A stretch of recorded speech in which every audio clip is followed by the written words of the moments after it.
Well, good evening, everyone. Welcome to class 95 and our continuing series on the Baha'i faith.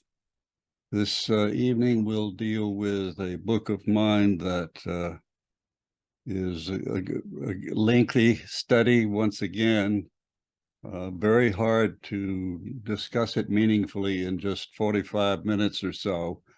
So as with my previous books and the books to come, I will simply try to give you some highlights of what I was trying to accomplish. I will share with you the table of contents, make a comment on some of the points, but I'm going to begin with a prefatory remark or two to be sure that certain major points regarding sin and salvation, the ascent of the soul, that this topic, the major topics are covered. So let me begin by sharing my screen and going to the PowerPoint presentation. From Sin to Salvation, The Ascent of the Soul was published in 2016. And as with the series of books we're looking at that I have written, it took a considerable time to write, and being 328 pages is rather complex insofar as containing a great deal of study of the writings in relation to this concept of what is sin, how do we combat sin, and in a more positive note, how do we participate in the ascent or progress, spiritual progress of our soul.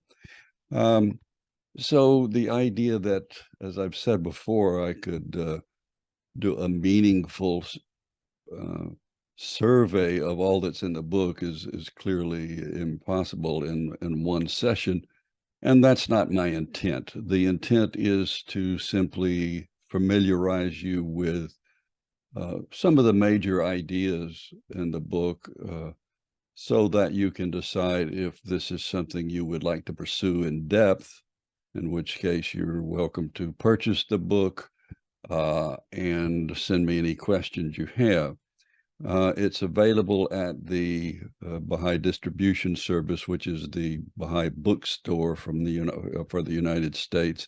And this is the hyperlink online for this particular book. There is not, to my knowledge at this point, an ebook version of this book. And then on Amazon, this more lengthy hyperlink where you can purchase it on Amazon. And again, I don't think it's available in Kindle. The structure of the book is meant to be helpful, but you can see with it, with 18 chapters and subdivisions within those chapters, that it covers a lot. So here are the major sections or parts of the book. The first one is some major axioms about reality.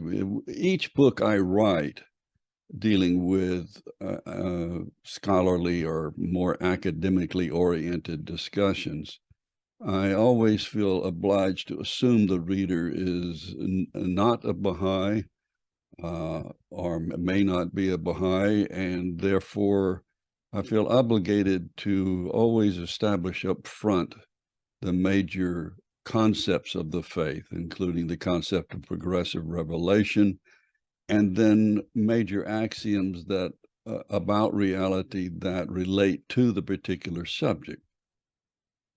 Then the second section is moral laws and the nature of sin.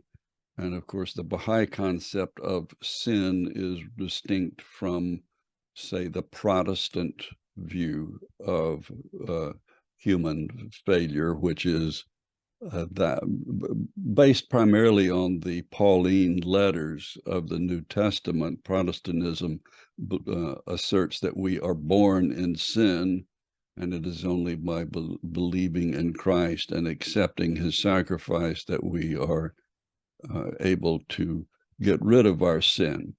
Though the process by which that is accomplished is somewhat ambiguous. What does it mean to accept Christ as sufficient, or his sacrifice is sufficient atonement for our sins? And from what does this concept of being born in sin derive? Certainly Christ does not articulate this, but Paul does. And it goes back to the concept of Adam as the first man who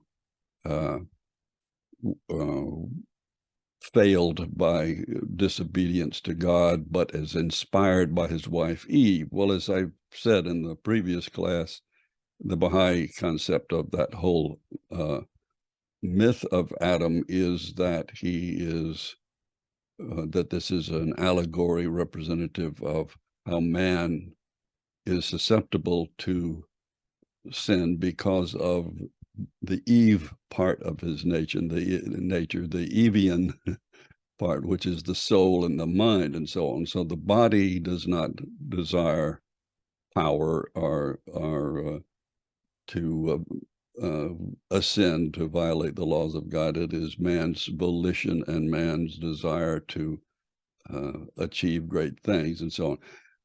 The awful truth about Satan is a section dealing with the concept that while Satan, as the Baha'i text, Baha'u'llah says very specifically, is an allegory or a symbol of the self, or as Abdul Baha calls it, the insistent self, we're always in a battle against this selfishness versus selflessness in our lives. And the awful truth is meant to be a somewhat humorous or ironic statement, but it basically means that even though Satan is a mythical figure and not a real being, this truth that we ourselves, our desire to exalt ourselves over others, is still a very difficult and challenging goal in our lives. So it's meant to be, the awful truth is there's no one outside tempting us, it's ourselves. Exploring the depths of hell is dealing with the fact that even though hell is not a physical abode or place, and even though, as we will discuss in the book, that you're never beyond forgiveness. There's only one, as we will discuss, only one unpardonable sin, and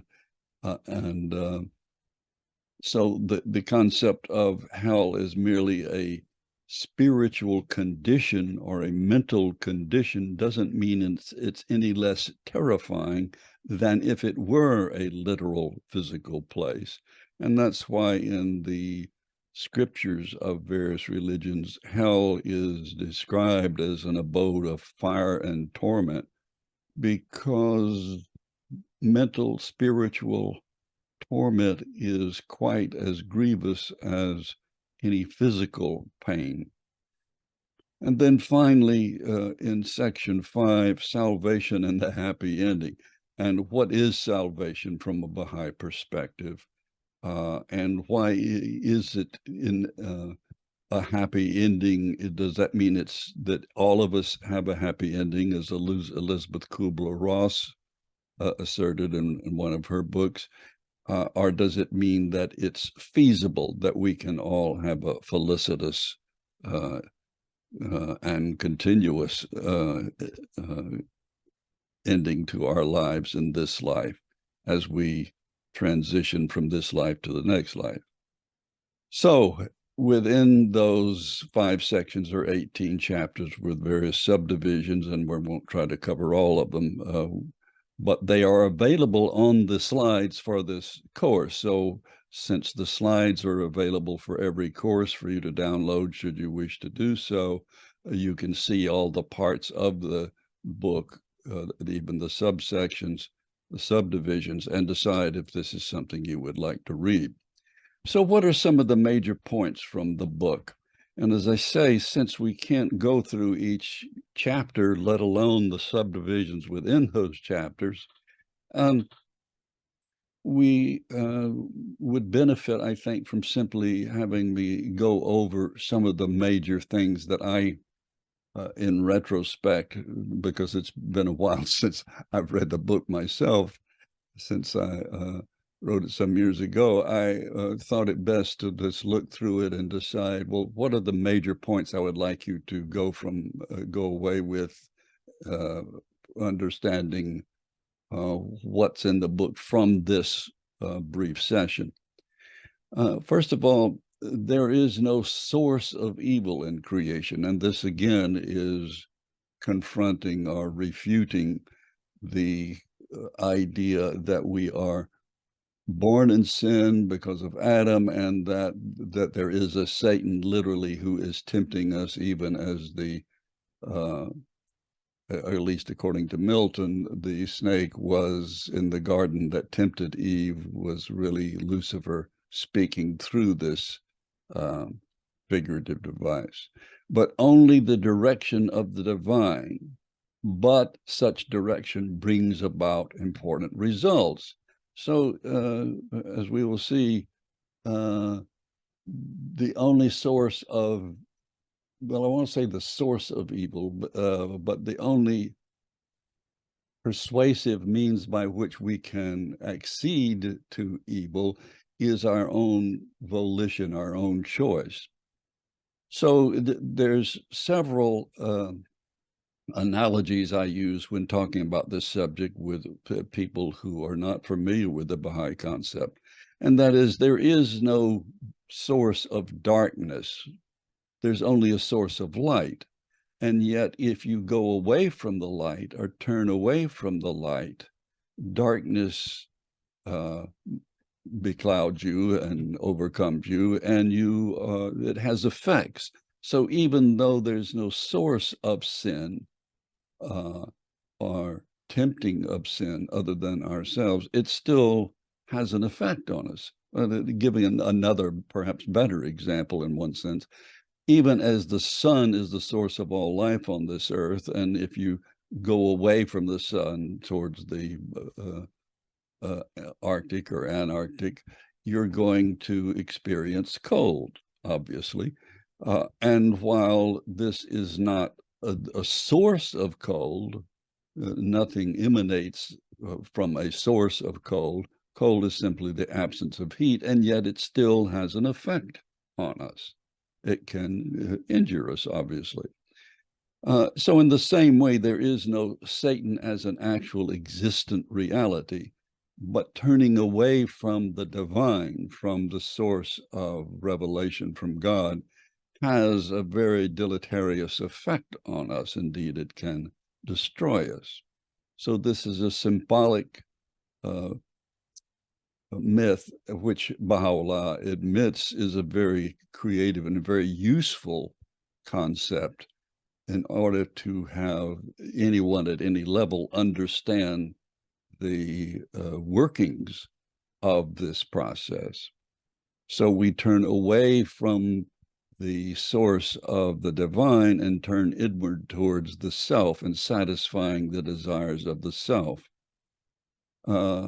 which can be expressed as the exaltation of the self over others. It can be the desire for power or the acquisition of great wealth, which is merely a means of gaining power. So even as I said last time, that while in the Testaments it states that the love of money is the root of all evil, really it's the love of power, because the love of money is simply money is merely a means by which we acquire power. So the love of power is the most great temptation. And it is this sense that pride in the Catholic Church, when it talks about the seven deadly sins, pride is the foremost sin among the possible sins we can be tempted to accede to. It is the single most challenging battle we wage in this life, and that is getting rid of the sense that we are somehow superior to or separate from the collective enterprise of the spiritualization of our community and of the world at large.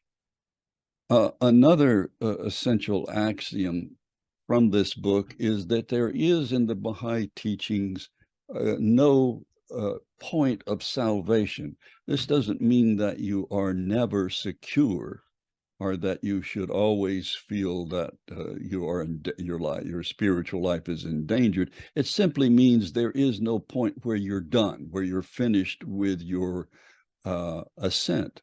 The soul is either ascending or descending. There's no point of stasis, Abdul Baha says. So there is no point, I'll put it this way.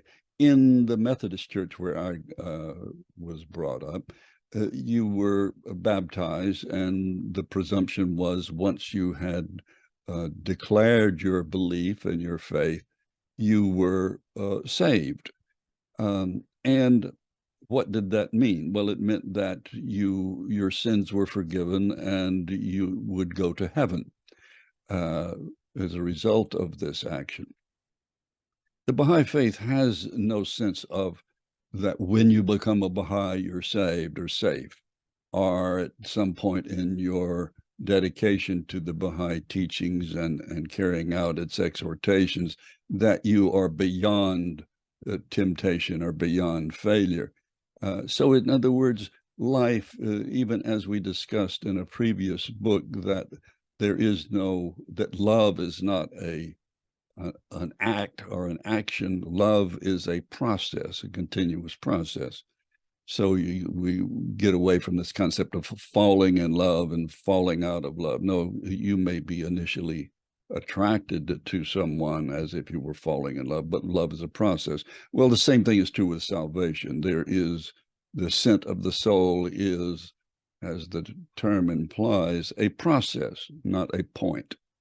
So even if we declare dedication to the Baha'i faith and Baha'u'llah, such recognition must be coupled with deeds. That's, of course, stated in the first paragraph of the Kitab-i Aqdas, Baha'u'llah's Book of Laws and Institutions.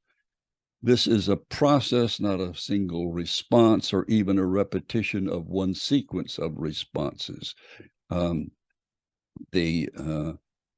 Even we are admonished to bring ourselves into account each day and to assess where we are. And that's one thing this book does, I hope, fairly well.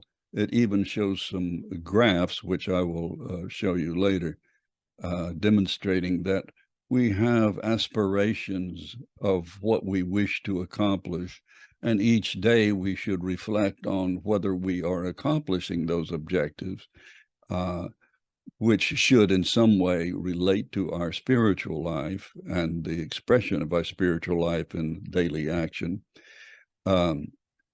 But it's not simply doing the same thing over and over each day, the same process, but that same process should lead not back to a repetition or reiteration of the same thing, but an ever more progressive expression of our belief in deeds, which, as we've noted before, the more we express our deeds or more expansively we express our action, the more we understand how we can do even more.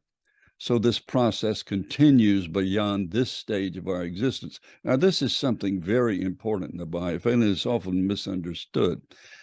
It is the idea that that this stage of our lives, the physical stage, is but preparation for the life beyond, which means we retain the same capacities and powers that emanate from our soul, and these include some degree of free will. Now, obviously, when the veil of this life, which is a shadowy existence at best, a mere reflection of the real world of the spirit, the truth about reality becomes unveiled. And so in that sense, we don't have to study and try to uncover the illusions of physical reality to understand what our purpose is and to understand what choices we should make.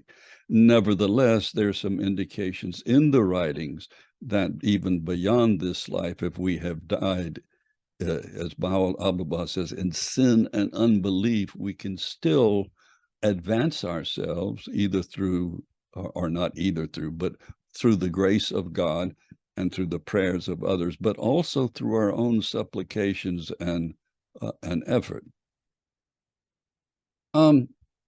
So there is no, even as there is no point of salvation, neither is there a point of damnation. There is nothing you can do that puts you outside of or beyond the reach of God's forgiveness. This is an extremely important point to understand. There is no unpardonable sin except for one, and we'll get to that in a minute. So we're never beyond the forgiveness of God, and this axiom holds true as well in the next stage of our lives, as I've just noted in that passage, where we can, even in the next life, beg for forgiveness and advancement. And of course, if we didn't have free will, we couldn't do that, because beseeching God for forgiveness, if it's not done freely and in full knowledge, would have no value whatsoever. However, a single sequence of contrition is not sufficient. The covenant breakers so often return to rejection, even as to break a single law paves the way to breaking other laws. There's nothing dramatic seemed to result, so why not? What this is referring to is, if you are breaking a law, and I hate to say that this comes from personal experience, but it does. If you break a law, then it sort of paves the way. Well, I didn't get struck down by lightning and nothing seemed to happen. So what if I just break it again? Or then other laws become similarly malleable from our own perspective. So you just say, well, I'll just do it this one time, or whatever. The point is that constancy is a matter of daily dedication, not simply, and the same thing is true with, I would compare this to an addictive pattern of behavior. That is, if you break a law, it is easier to do it again, and then it can become an addictive attraction to whatever that law is deterring you from doing, whether it's imbibing alcohol in the case of the Baha'i religion, something simple like that. I say simple because it's really not, is it? Alcoholism can overwhelm your entire life. But I think you get the point that contrition and the desire to rid oneself of whatever laws we have either breached or not carried out sufficiently well is a daily practice. There is an addictive process then associated with breaking the law when it is falsely aligned with freedom. Now, this is another point that I've been very familiar with and attracted to from the first time I read it. It's a passage by Baha'u'llah that says true freedom is not license, is not the kind of freedom we imagine, that where you can do whatever you want, but following the pattern of life he has laid out for us. And this is the passage, and I think it's just beautiful, but it's so informative. True liberty consisteth in man's submission unto my commandments, little as ye know it. Were men to observe that which we have sent down unto them from the heaven of revelation, they would of a certainty attain unto perfect liberty. Happy is the man that apprehendeth the purpose of God, and whatever he hath revealed from the heaven of his will, that pervadeth all created things. Say, The liberty that profiteth you is to be found nowhere except in complete servitude unto God, the eternal truth. Whoso hath tasted of its sweetness will refuse to barter it for all the dominions of the earth and heaven. So that last part is so important, that true liberty is, and it sounds paradoxical, that if you want to be free, then be completely obeisant and your acquiescence to the guidance of God. But the guidance of God includes tasting of the fruits of this world and so on. The laws prohibiting things in the Baha'i faith are very few, or relatively few. Some of them are testing, that's for sure, testing us. But the fact is that only those things are prohibited that will interfere with our ability to have development, or let me put it this way, to utilize our free will effectively in apprehending the purpose of God and carrying that purpose out in our lives. So 5, there is only one unpardonable sin, and it too is addictive, contagious, and sparked by cynicism, which according to Goethe is the only sin. And let me explain a bit of that. The only unpardonable sin is the detestation of the light, or the Holy Spirit. Now, this is a passage from Abdul Baha that's very important. It means, in effect, the only thing we have to fear is our own rejection of the light, which is accomplished by our own free will. So nothing, and even that we can respond to by begging for forgiveness and no longer detesting the light. If a soul distances himself from the manifestation, he may yet be awakened. Now, what he's talking about here is, if you reject the manifestation, that's not some terminal or some final or some mortal sin, because you may later recognize the manifestation. Or he may have failed to know him and to recognize him as the embodiment of the divine perfections. But if he loathes the divine perfections themselves, which are the Holy Spirit, this shows that, bat-like, he is a hater of the light. This hatred of the light itself is irremediable and unforgivable. That is, it is impossible for such a soul to draw near to God. This lamp here is this lamp here, excuse me, is a lamp because of its light. Without the light, it would not be a lamp. A soul that abhors the light of the lamp is, as it were, blind and cannot perceive the light. And this blindness is the cause of eternal deprivation. But of course, this blindness can be cured again. It is evident, the passage goes on, that souls receive grace from the outpourings of the Holy Spirit, which are apparent in the manifestation of God, and not from the individual personality of the manifestation.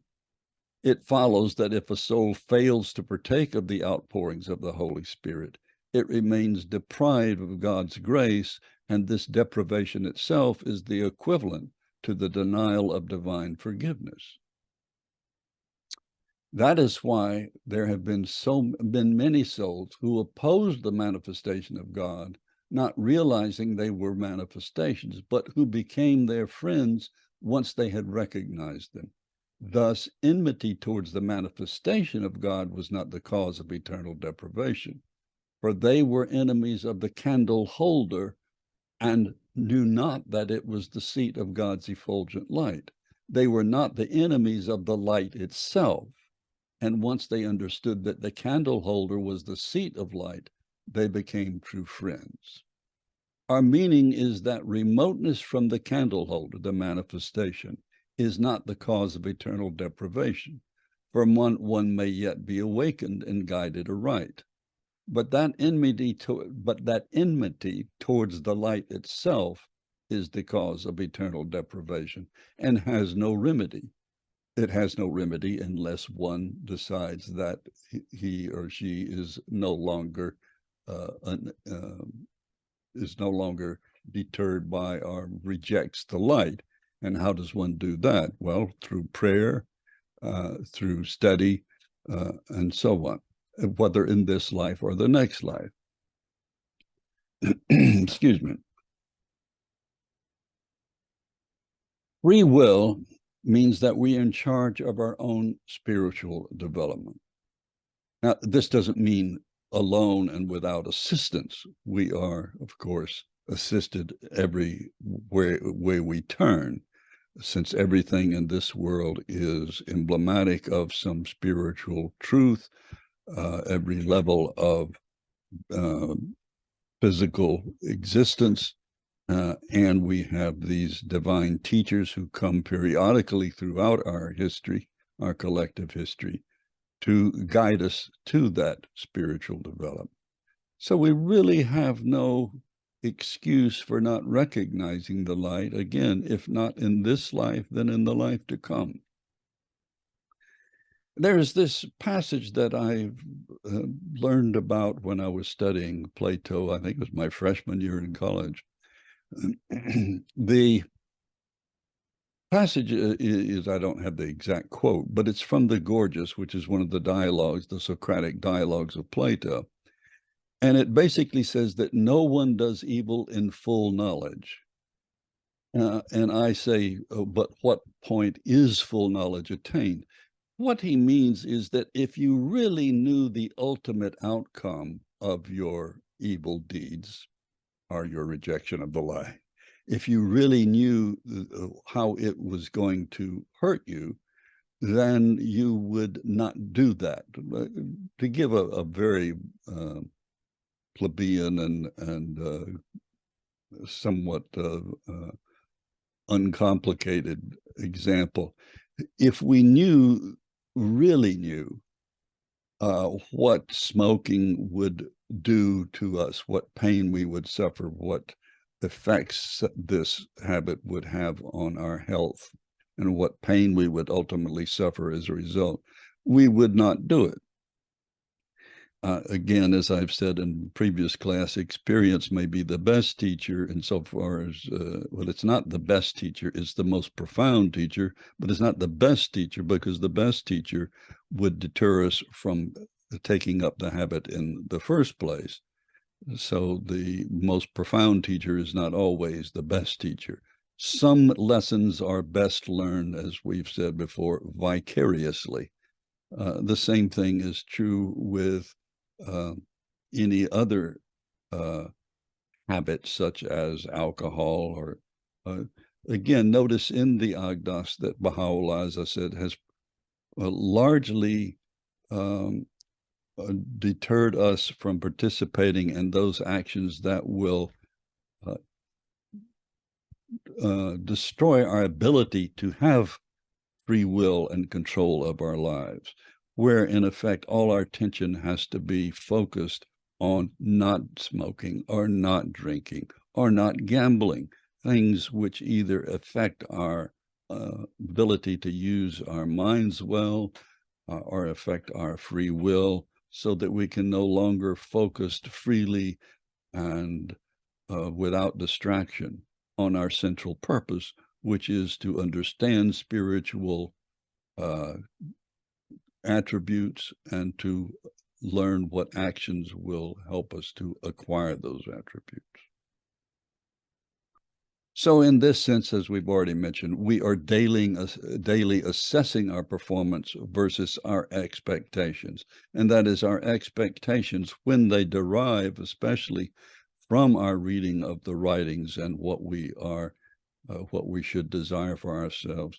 We're constantly comparing how we did each day versus what we what accomplishments we have set out for ourselves, whether in the short term or the long term or some accomplishments in between.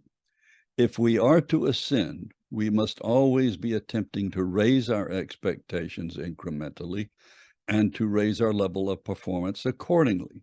So we are going to now see these graphs that demonstrate that. So I'm going to, don't try to read these because I'm going through them very quickly, but you have access to them, as I said, by downloading the PDF file or the slides, which is on the YouTube channel for each class. So chapter 1, we've got 18 chapters, but not before we get to the graph that I wanted to show you. Source of evil, the essential nature of Satan. Now, here's what I'm talking about. As you can see on this graph, you've got the line of expectation, all right? And sometimes it's high and sometimes it's low. In other words, sometimes we really, we've raised our vision from where we are now to where we want to be. We want to be here. So our actions will accordingly, if we are going to undertake this, go up to this level, and we say, and now we feel at this point that we are okay. But then our actions will tail off somewhat. This would be a normal practice that once you've done it and you continue to do it, they kind of lose their impact on our lives. While our expectations, if we're using this daily process or practice well, will ascend further. So you see this process of raising the expectation and raising subsequently our performance to meet those expectations, if we live the perfect life, would here, let me go back to this, would ascend over the course of time. All right. So let me go to the,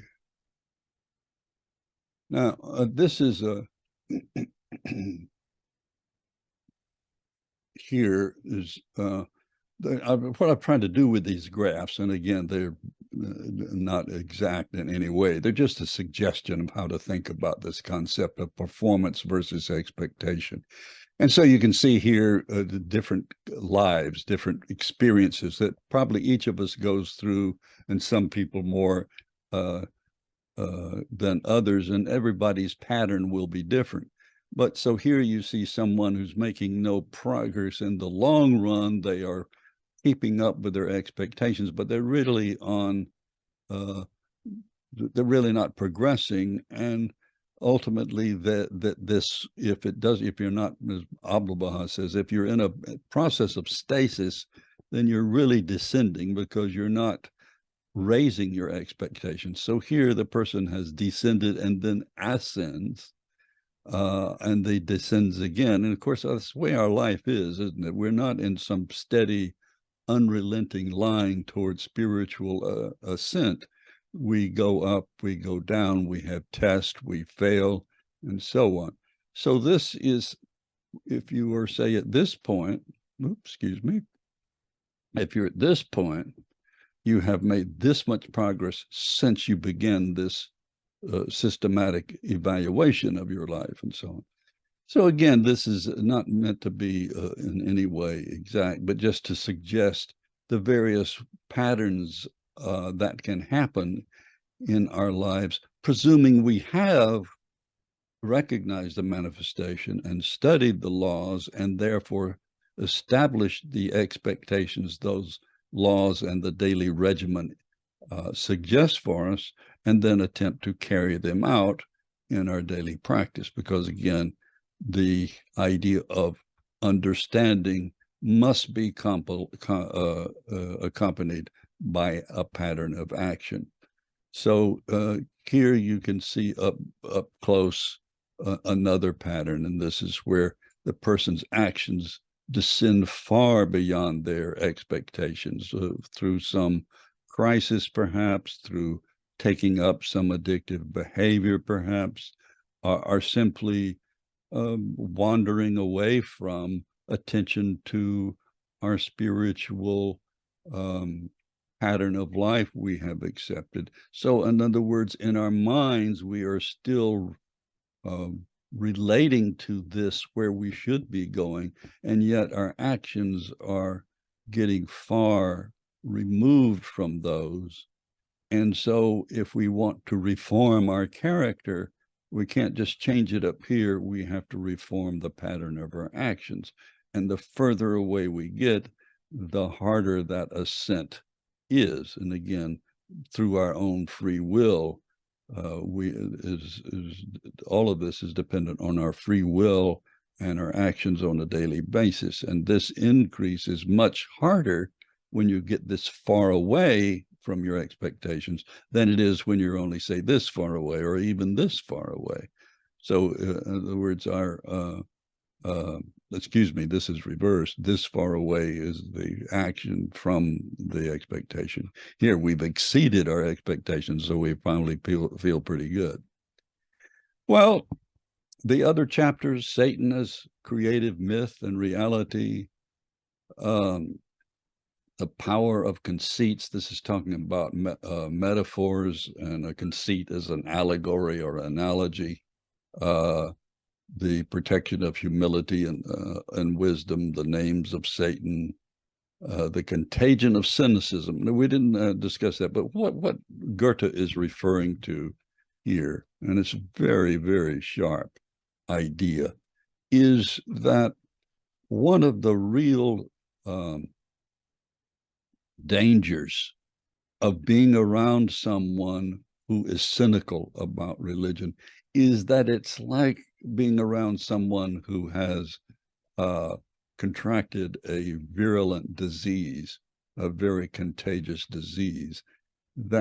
It's hard to be positive about your own beliefs when you're around someone who thinks religion is nonsense and who is constantly speaking about the failure of religion or whatever. Yes, religion as an institution has often failed its followers, but the revelation of God is is perfect, and so it's our carrying out those expectations that God sends us with each new revelation that doesn't work.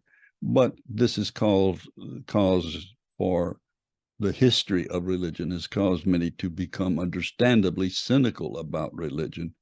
But that cynicism is something that we should avoid, and that's particularly true, of course, of covenant breakers. And this is why one of the Baha'i laws that we should avoid the company of those who are not just not religious. Those are the people who need us the most, but people who are actively trying to destroy religion or are cynical about religion. And then the evil one, what is that? That's a passage or an epithet used to describe the self. And of course, it's from a prayer, the evil one who whispers in men's ears. And of course, what's whispering in your ear is what you want is money, what you want is power, what you want is comfort and ease. Well, that's the totality of there's much more insofar as the 18 chapters are concerned. Hell is a scary place, to hell and back again, guilt and atonement. Then another chart about, again, guilt. Yeah, and this is kind of, perhaps this would be the last thing we need to look at. Guilt is we think of as a bad thing.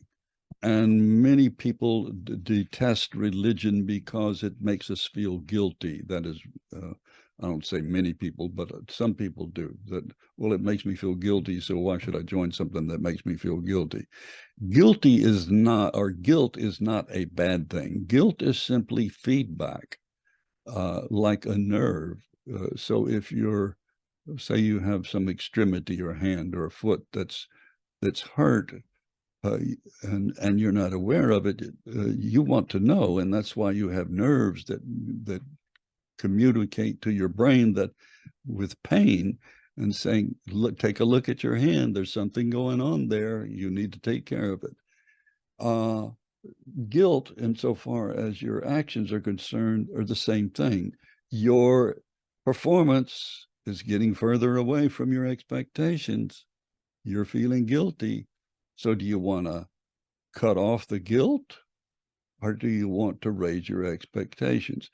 And what can happen is this, and I've seen this happen with people, I'm sure you have too. We have this war here where we're struggling to do better, but if we get too remote from our expectations, there is this point where you simply give up. That doesn't mean you're eternally damned. It simply means for the time being, you turn away from religion because religion reminds you of what you haven't accomplished. And so the two ways of dealing with guilt are to fix what is broken, to get rid of that pain, or simply to turn away from it. And what snaps is the feedback. So you no longer feel guilty because you set aside these expectations. Or, of course, with the body, you can say, well, there's nothing wrong with my hand. There's a nerve that's giving me false information. That's something else that can happen in religion too, is that we feel guilty and we realize that there's no reason for it. And so we reflect on it and realize that our guilt is the result of some improper assessment of our lives and ourselves, that we should not be feeling guilty. Test, suffering, and salvation. Very important chapter because it talks about why we are tested and why we suffer and the value of suffering and testing. Forgiveness and unpardonable sins. And again, the only unpardonable sin is rejection of the light. And then resurrection and collective salvation. This talks about the Baha'i concept of eschatology and compares it to other religions. And eschatology means the time of the end. And you can use that term as appropriate to the collective history of humankind, which, of course, in the Baha'i text refers to the advent of the Bab and the end of the prophetic cycle, whereas in other religions, it is meant to be the last, the second coming of Christ, or the end of the world. So the eschatology in the Baha'i text consists of the twin blasts, which are referring to prophecies from the Quran. Well, that's the end of my presentation on this book. As I say, it's a complex book, but I hope it's helpful. I certainly enjoyed writing it. And as I've said many times, I write somewhat for other people, but mostly as a way of imposing a systematic study of subjects for myself, because I think to increase my performance or understanding, if I didn't have a goal set up to complete the work, I'm not sure I would do a systematic study on my own. I hope I would. But this is something I have found useful for me and sometimes for others, and I hope this has been helpful for you. Thank you very much, friends.